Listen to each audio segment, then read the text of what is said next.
J. Basco in the house. Awesome. Okay. So this guest, if you guys have never been to Speakeasy before, well, you know, this is what I do in the middle of Speakeasy. In the middle of the list, I invite a guest up here because this is about process and this is about doing what you love. And I happen to know some pretty rad people doing what they love and making it work, and it's a lifestyle. So tonight, I have Mark Lipman. He is an activist, a poet, a writer, and many more things that we will talk about in just a moment, but he's going to open us up with a poem. Come on up, Mark Lipman.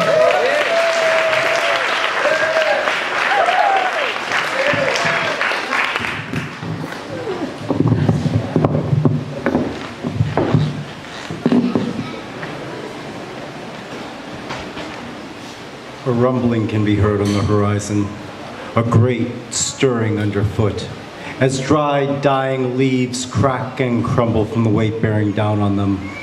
The march into battle echoes in far-off villages of mighty metropolis, as clear as a fallen pin. A wisp of wind in the Sahara is all that is needed to create a sandstorm in the dust bowl of the Midwest. Unrest in the streets and town squares, amassed in the raised voices at the checkout counter. And a fist can be seen in the air, multiplied by the millions of disheveled and downtrodden. No, we are not to blame for the bankers' plunder. We are merely the results of deregulation, of capitalization, of corruption in high places. And our voices will be heard, vibrating in your meeting halls, crumbling your capitals to dust and ash from whence they came. Greedy children and their teachers are not the guilty parties. The excess spoils will not be found in the pockets of the toiling masses. Grandma's Social Security check did not crash the economy any more than did immigrants send your jobs to China. We are not the problem. But like a thunderbolt from Zeus's fingertips, slicing through the darkness of their expedient lies, we will be the solution.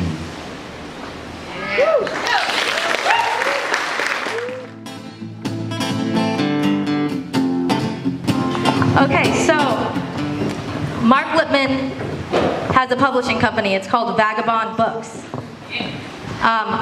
Tell me about vagabondbooks.net. Tell me about it. Well, the whole start of Vagabond is to give a voice to people who don't have voices in the system.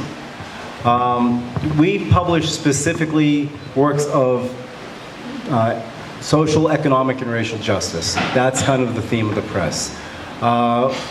It's great to be an artist. There's tons, loads of talent in this city and around the world. The thing is, though, that we're also artists in the times that we live. And to produce work, you have to be with what's going on. And from my perspective, the state of the planet is the most urgent thing that's happening. It's the entire system that's got us by the cojones, and it's just pulling and pulling and pulling and saying, you're gonna have to give more and more and more and more until we have nothing left. And as poets, as artists, we have the opportunity to use our voices to change that system, to say no, we can have something better for all of us. And that's kind of the momentum behind the press, is to give a voice to all of us who want to stand up and say no to what's going on. And you have 6 published books, but of what, right? 6, maybe more. Of your own. He also published recently an anthology, which a lot of people in this room are part of, and I included.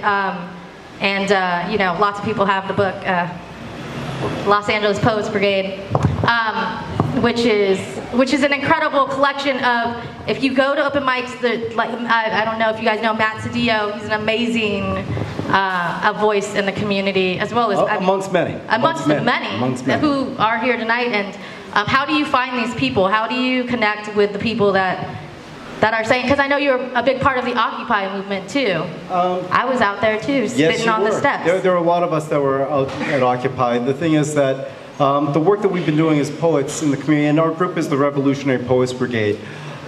This group actually spans the planet. We have 7 chapters around the world.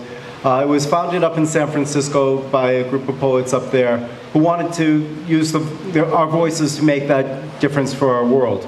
So we have chapters in San Francisco, Los Angeles, Albuquerque, a new one in Chicago, one up in Burlington, Vermont, one in Paris, and one in Rome.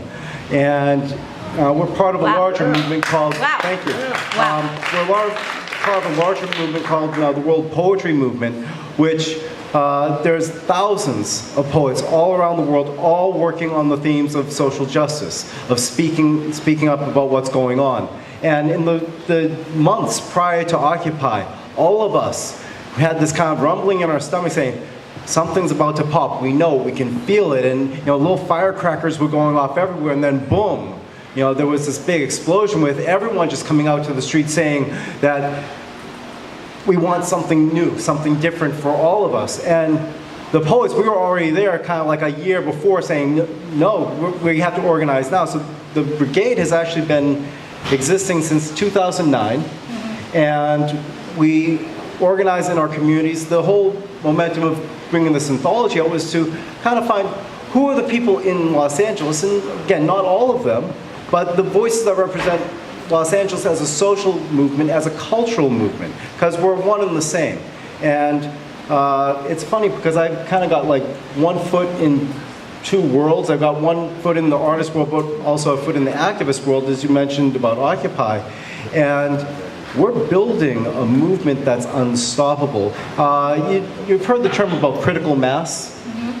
Well, we've already got critical mass. You may not see it, but the fact is that there are enough people already awake, already doing the work, that critical mass is inevitable already because of the momentum we have. And behind that, as an organized movement, we're actually preparing a 40-year plan to build us into a people's economy, an economy that works for all of us. Because, whenever they go up for election, they say, what's your qualifications? What do you know? Why do you belong up there? You know what? Why any of us belong there? Because we live the problems. We know what's going on. And because we live the problems, we know the solutions. But to get there, it's going to take time. We have to realize that. And so as a movement, we put together a 40-year plan where we're going to change around our economy, one that works for all of us. And part of that plan is bridging the gap between the activists and the artists. Believe it or not, our poet communities, our artist networks are larger than our activist networks. When we join our networks together, overnight we're doubling our base. And if you worked in groups before, you know that 2 work like 3, 3 work like 5. So the more people that start working So on that, together, how do we get involved? How can someone get involved in this room that wants to be part of Oh, wonderful. movement? Please, yes. Come and talk to me. I'm very friendly. I'm a little shy, but, I get over it. And, come and talk to me. I'm very happy to get anyone involved who wants to be a part of something positive that's happening to make a difference in Los Angeles and in our greater community around the world. So, it's an open door. That's the great thing about the movement we're building. It's all inclusive. Every one of us is a part of what's going on. We're all part of this planet. And so there you go. Yeah, and so just in closing, there's so much about you, so I can't tap into everything. So I just want to talk more what people can relate to. But how much faith do you have in the artist? How important is art? And what would you say to somebody starting out in this? The great thing about being an artist, for all the voices here, is that we're kind of that door to a deeper thought. We can connect with masses of people out there. There are so many artists touching so many people. Music affects our lives, books affect our lives, movies affect our lives, art affects our lives in so many ways that we can't even count. As artists, we have the ability to change the way our entire society thinks through our art. Yes, thank you. Well, that's what we're working for. So, like I say, it's an open door. Join us. Please, everyone's welcome. Thank you. Perfect. Close us out with a poem, please. We'll continue to give a mic. Thank you, Michael.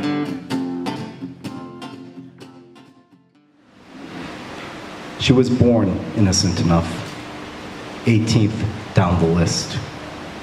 Cassandra, also known as Hurricane Sandy. Tropical depression, an improbable left turn, dangerous transformation, waters warmer than normal, growing effects of the global, the worst of nature combined as one, red flag warnings, high altitude jet stream, surging waves, skeptics aware too late. Low-lying lands give way to the funneled mass of nature, concentrated unto the weakest points. Screams for help as they pull the plug, submerging the city into darkness. Explosions and sweeping fires light the sky in red and orange. Ships thrown shore, homes tumbled over, and the poor, as always, swept away and forgotten. Mark Lipman, thank you. Thank you, Les. Please pass around your book so people can check it out.